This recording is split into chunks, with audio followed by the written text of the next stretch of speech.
অনেকেই প্রশ্ন করে যে কোন বইটা বাজারের ভিতরে সবচেয়ে ভালো এবং কোনটা সেরা। তারপরে অনেকের সাথে আলোচনা করে, অনেকের সাথে আলোচনার মাধ্যমে কি হয়, এক একজন গাইডলাইন দিতে থাকে।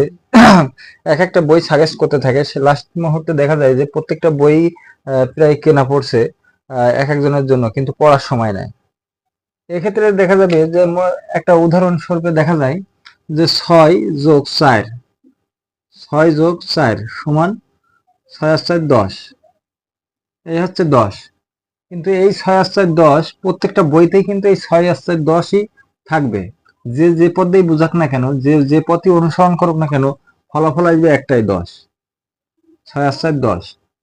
তাহলে সেখানে বোঝা যাচ্ছে যে বাজারের ভিতরে যে কয়টা বই থাকুক না কেন, সেটা গণিতের হোক আর যে কোনো বিষয়ের হোক না কেন, সব বইতেই কিন্তু লাস্ট ফলাফল একই রেজাল্ট আসবে।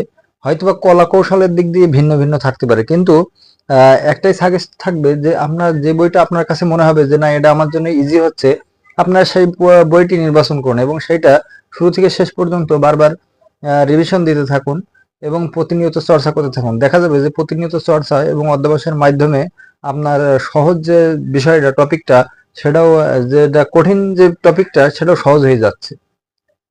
এজন্য বেশি টাকা নষ্ট না করে এবং সময় নষ্ট না করে যে কোনো একটা বই নির্বাচন করুন যেটা আপনার কাছে বেশি ভালো মনে হয়।